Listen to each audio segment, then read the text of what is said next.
welcome to the Well It Depends podcast. I'm your host, Derek Doyle, and this is Andrew Baron. Today's episode is being recorded on February 27th, 2026. In today's episode, we're going to be talking about the new retirement landscape. The information in this episode is current as of the date recorded and is not intended as financial, tax, or legal advice. You should consult your tax, financial, and/or legal advisors before implementing any transactions and/or strategies concerning your finances. And how it's evolved and changed over the last 30 years. And as advisors, we see it prevalent with a lot of our retirement planning specific needs and how we are getting people ready for retirement for their specific situation. To dive into this, Andrew, what the main shift that we've been seeing in the retirement space is that there has been a specific precise shift away from pension plans in the private sector to now 401ks, 403bs, or what we would like to define as defined contribution plans. Give us a little background for the audience so that they can understand what is a defined benefit plan versus a defined contribution plan before we dive into some of the specifics. So it is a little jargony to use these terms, Yes. but defined benefit is what it sounds like. It is a defined benefit that you get in retirement. Traditionally, people think about this as pensions, where you work for a company for 20, 25, 30 years, and you get some percentage of your average salary for life, and it may even continue for your spouse. This was often set up back when people were living to maybe 60 years old. So the funding requirements were a little bit different when it was set up versus the funding requirements today where people are living into their 80s, 90s. We have someone that's over 100 in our office, right? The funding requirements for companies became extreme. So a lot of this has been pushed off onto the individual for them to save, which brings us back to the contribution side, where it's I will make X contribution, $1,000, $5,000, $10,000 towards your retirement, and then it's up to you to spend it such that it lasts for you in that space. And just to give some numbers and some data to back that, we've seen over the past 30 years, now just under 90% of private sector participants are under the defined contribution plan, whereas that was not the case 30 years ago, where it was mostly a defined benefit. In our space, we see it as the shift is being put on to the employees to bear the risk now, in terms of it is on your side and your plate now to make those contributions and then invest them accordingly, and hopefully the investment performance keeps up to allow you to have a retirement. That, to me, when the risk is put on the employees, that's when the financial advisor can step in, because it's not that these things have been taken place quite yet, but when you start seeing headlines where last year Trump was trying to put an executive order in where private credit, some of these alternative investments are trying to get put into 401k plans, my instant knee-jerk reaction is red flags are going off, where it's like, are these really benefiting the employee, or is this kind of just a cash grab for that specific industry? But just overall in this space, I think it is very important for advisors or employees to have advice on how to allocate your 401k. There's a lot of times that it's very easy for us as advisors to assume that everyone knows what to do. But you see a lot of cases where someone gets a contribution and they don't invest it at all. It just sits in cash or a money market in their 401k, and they could be doing much better than having it sit in cash or just a plain vanilla money market fund. I wanted to get your opinion a little bit on what are some tips for the early person starting off on with a 401k or 403b to start investing, and maybe some foolproof guides to making sure you are saving enough into your retirement plan. I don't know if I can make it foolproof, Yeah. but some good trends to do are save anything, especially if you're first starting out. It can be challenging depending on what your expenses are, since you may not have a lot to start with as a cushion. So you may need a lot of your income for your current expenses. But even if it's only 1%, only 5%, you may feel like it's not enough.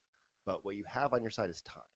So the way to get to those 15, 20% targets that you should be reaching for is every time you get a raise, maybe every year, or when you get a promotion, take a portion of that raise, maybe half of it, and increase your savings rate, and use the other half towards your current cost of living.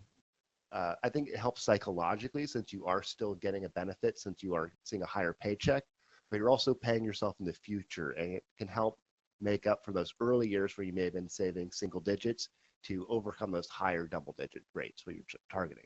Yeah. And talking about setting up automatic contributions, I think it's also important for the audience to understand the annual limits behind some of these contributions. And since we are in full tax season swing and we're already starting to do some 2026 tax planning, I think it's important to mention these numbers. So for people, employees under the age of 50, your annual contribution is going to be $24,500 that you can contribute to a pre-tax 401k or 403b. And the key quirk that I wanted to point up that starts this year is if you are a wage earner above $150,000, your catch-up contributions, whether that be your regular catch-up, which is 50 to 59, or your super catch-up, which is 60 to 63, that now all has to be a Roth contribution. I do think it's important to mention that this is when maybe an advisor can step in and help you plan a little bit, because if you are a high income earner, it might make sense for you not to take the Roth contribution now with being in a higher tax bracket and maybe delay that if your income is maybe supposedly supposed to drop once you retire. Do you have any thoughts or opinions on electing to take those Roth contributions now versus later? The question we usually like to ask is your income going to be higher now while working, or is your tax rate going to drop as soon as you stop working because your income falls?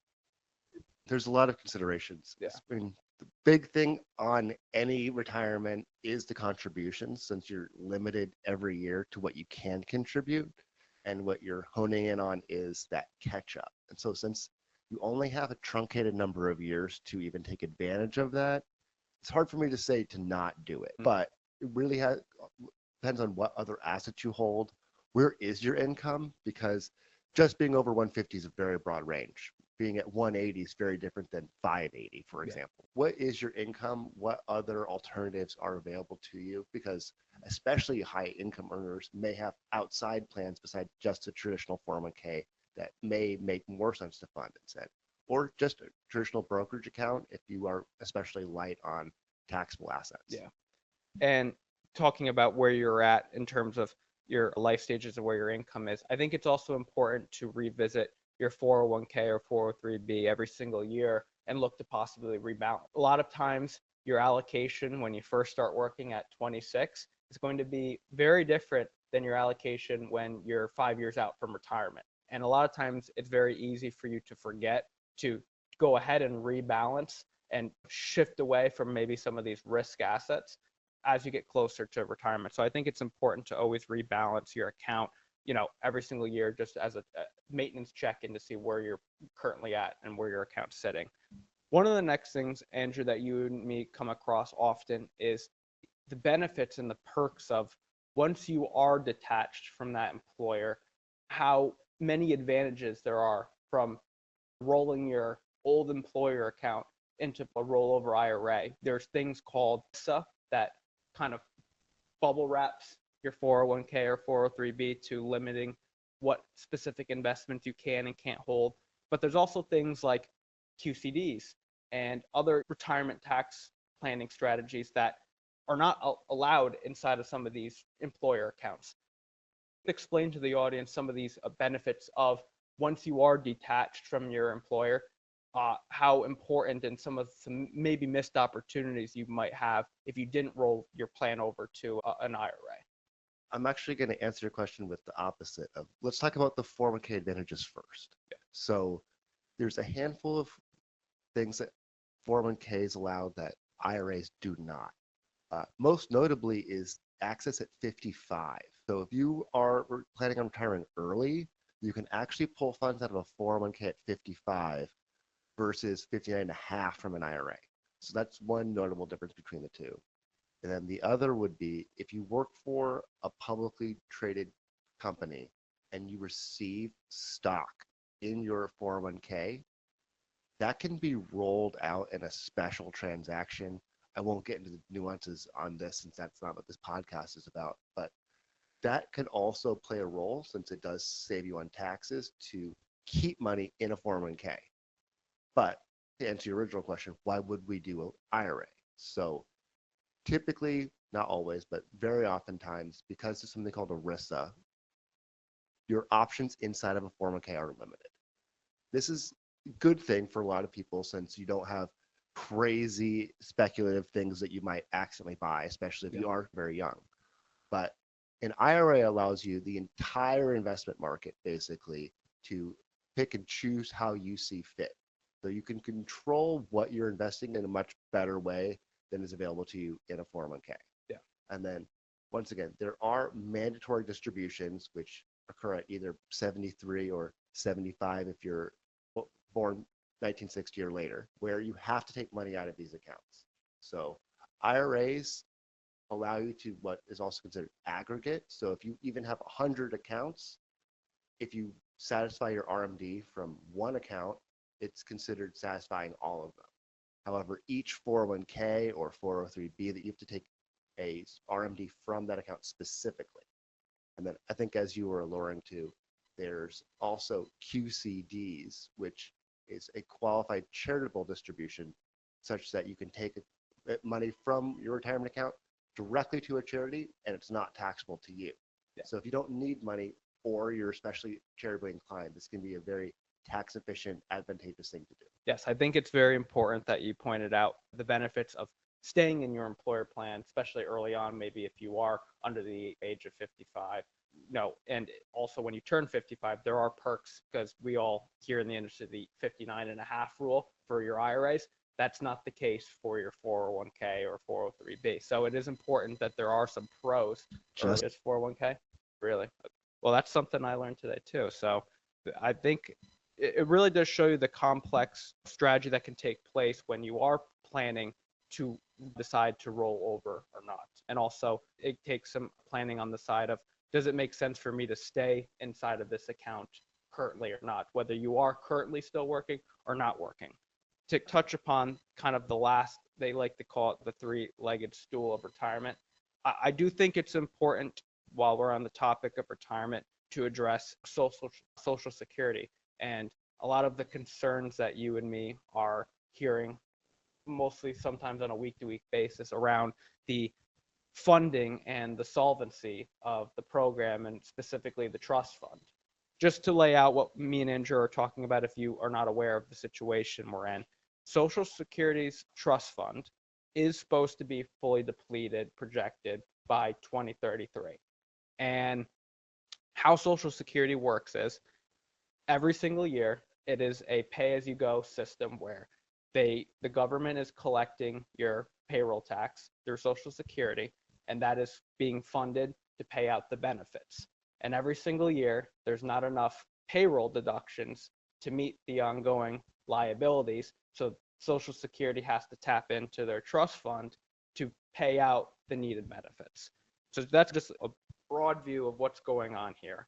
But I do see scenarios, and you and me both probably agree on this, where Social Security does have a lot of easy fixes, at least in our eyes, that could be passed today in Congress, but they're just not because it's not a priority currently.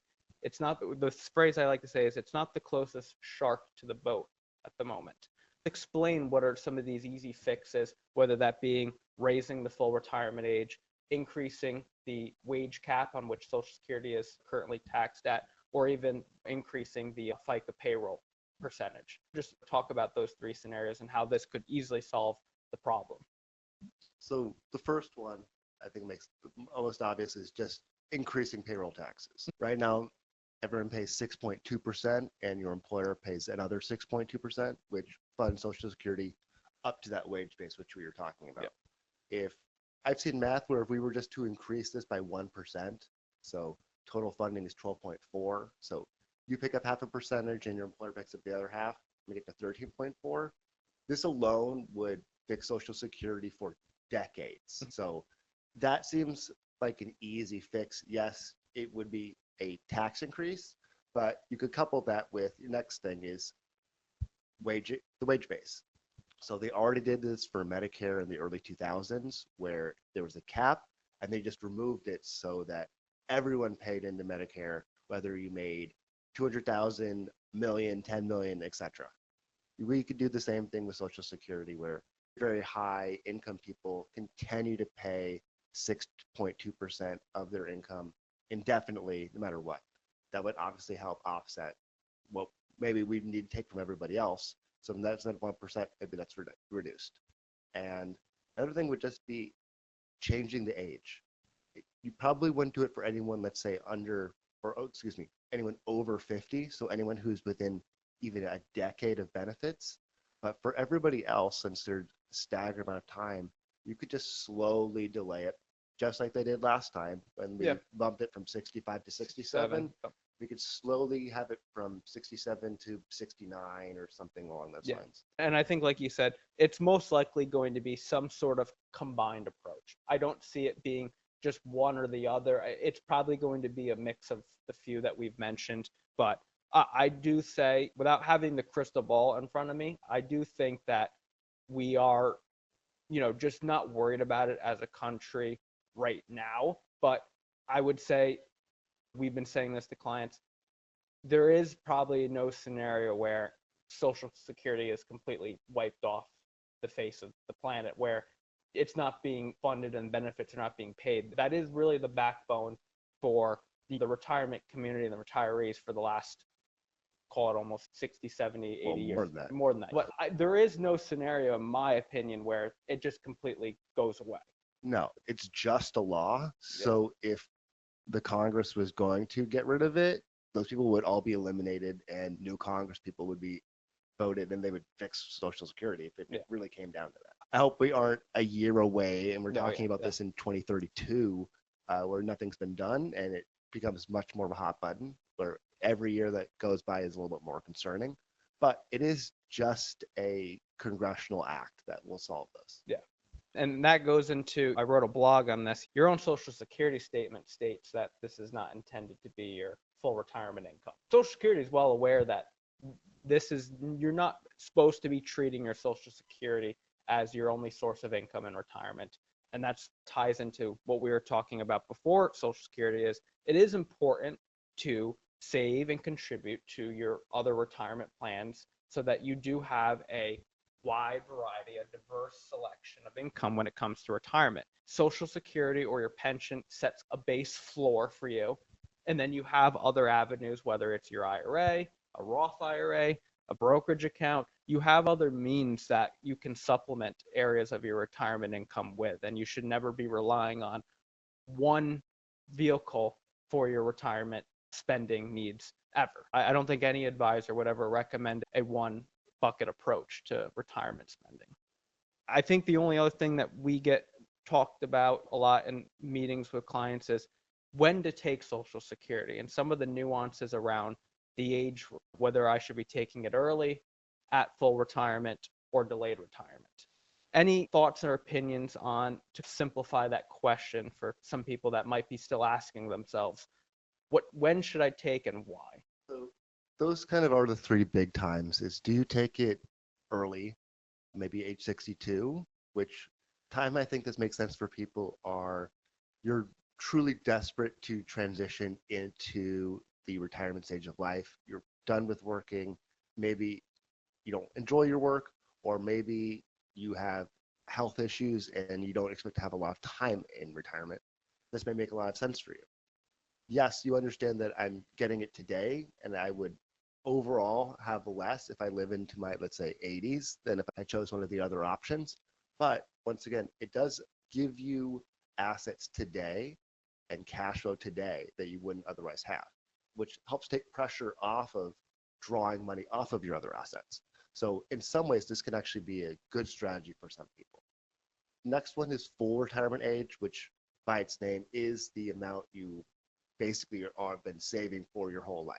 So I think this makes sense for a large number of people since it is the full benefit. And if you really look at where the break even is between full retirement and 70, which is maximum, it's often in your early to mid 80s.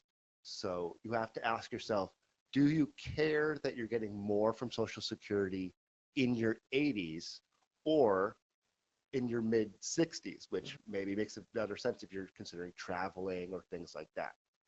And then for 70, for people that are very wealthy, where it's actually almost a burden, where it's extra income they may not even need, delaying it to maximum makes the most sense. Or if you know you have longevity, if people consistently live to 90s or 100 in your family, waiting all the way to 70 may also make sense. Yeah.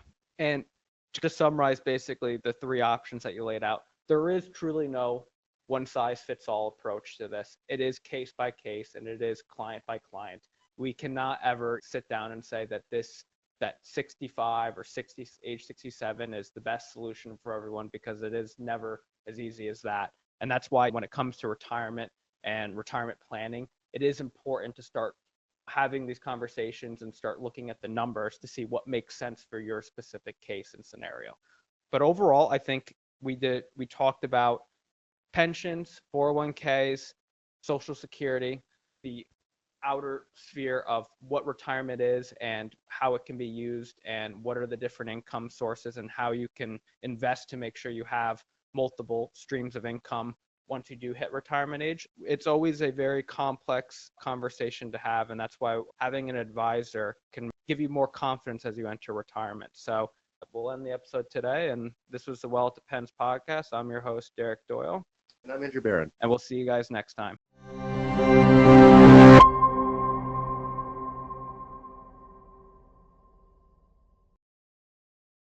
Thanks for watching. If you found this video helpful, give it a thumbs up and hit that subscribe button so you don't miss future updates. Looking for more insights like this? Head over to our website at jgua.com for additional resources. And if you'd like to talk about your personal financial goals, we'd love to help. Just click the Schedule a Meeting button highlighted on your screen to book your complimentary consultation. Thanks again for joining us. We'll see you in the next video.